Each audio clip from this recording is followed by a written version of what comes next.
All right, group. So this is actually one of my favorite lessons to teach about eye color because it's pretty complicated and it's, I think, extremely interesting why people have such different shades of eye color. So the first thing I'm going to say is my little disclaimer is that there's actually a bunch of stuff that currently right now in 2015, there's a lot of things that scientists still don't know about eye color. So I'm going to give you the basis of kind of what we do know because there's all different shades. All right, so the first thing I want to talk about is, first of all, why are eyes brown? That's important. It's from an evolutionary point of view. Eyes are brown because we have this stuff called melanin that protects our eyes from the sun. That's the reason that our hair is brown and a lot of pigment in our skin has different shades of brown. It's to protect us from the sun. So it's honestly almost like our eyes are painted brown to protect us from the sun. And there's different shades of it depending on how much melanin you have. So that's why eyes are brown. But now this question here of why are eyes blue is different. And you see the picture I have in front of you, and I have the question of why is the sky blue? Because what's really interesting about blue eyes, unlike brown eyes, it's not like we have blue paint, like we kind of have brown paint. The reason we have blue eyes is exactly the same reason why the sky is blue. So very short and sweet, why the sky is blue is because the light from the sun comes in, and basically only the blue wavelength hits the atmosphere and bounces all around, and you get this blue color. So it's not like there's actually anything blue in the sky, it's just that only the blue light is reflected. So the exact same principle actually applies to blue eyes. We don't have, like I said, blue paint. It's that when light comes in, what it really means is that they don't have any brown paint or brown melanin. So it's empty, if you will, in some ways of color. So the light kind of bounces all around and then out comes this beautiful blue color. So the reason people have blue eyes is because they have a gene that turns off the melanin production in part of their eye. So what's left is just this bouncing around light that makes blue, which I thought was extremely interesting. So it's kind of like this little creepy diagram I have. So everyone essentially has blue eyes underneath. And then if you have a little bit of melanin, you kind of get this green color. That's where green eyes come from. It's because you have a little bit of melanin over that brown eyes, or I'm sorry, over blue eyes. And then if you have a lot of melanin, then what it means is that you have brown eyes. So that is because you have lots of melanin.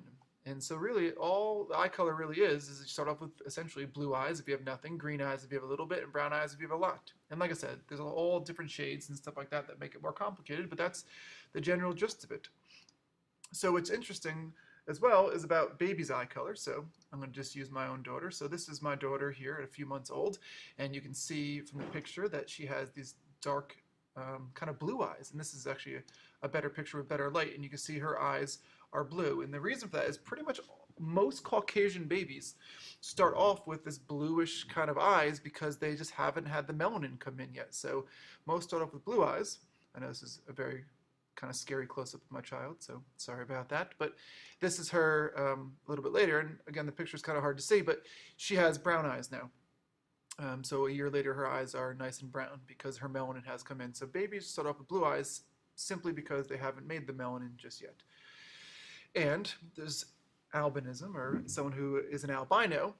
If you've ever seen someone who's an albino, what that means, it's a condition where you don't make any melanin, so your hair is white and your skin is really white, and you'll see that the eyes are pretty blue because same idea, there's no melanin in them. So that is the gist of like why eye colors are the way they are.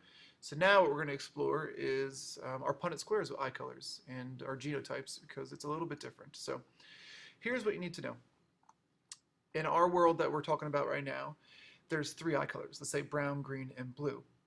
And blue is always recessive, and green is dominant over blue, but brown is dominant over everything. So I'm going to say that again because it's a little tricky. Brown gene is dominant over everything.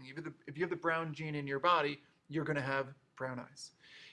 But if you have the green gene and no brown eyes gene, then you end up with green. So the only way to possibly have blue is to not have the brown eye gene and to not have the green eye gene. That's why there's two different letters here, because it's actually on two different chromosomes. So here are the genotypes.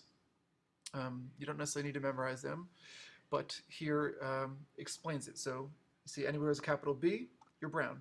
Anywhere there's not a capital B, but there's a G, you're green, and all lowercase is blue. So when you do Punnett squares, I'm just going to do one Punnett square so you see the idea. Let's say parent 1 is this and parent 2 is this. So parent 1 has brown eyes because they have a big B. Parent 2 has green eyes because they have a big G and no little b's. So if you haven't already watched my video on dihybrid squares, make sure you check that out because it's the exact same process. So I'm going to skip forward. And when you make the parents, you do FOIL method. And parent 1 up here would be this. Parent 2 down here would be this. And then you complete your Punnett square. And again, I'm going to fast forward because I'm hoping you know how to do a dihybrid square, but you'll get all these crazy letters here. And when you do that, it'll tell you what percent will be brown and blue and green. So you have to be able to read them. So when you look at it, again, I'm going to fast forward again, that all of these would be brown eyes because they all have B. So it means that 8 out of 16, or half the kids, would have brown eyes. You would have 6 out of 16 would have green eyes, and only 2 out of 16 would have blue eyes. So if you want to try some extra ones, you can try this one, which actually is the same one. So you can try it, or you can make up your own, or try some different ones. So that explains where eye color comes from, and also how to do the Punnett squares. There's lots of wonderful videos that show eye color that I would also recommend that you check out. Okay.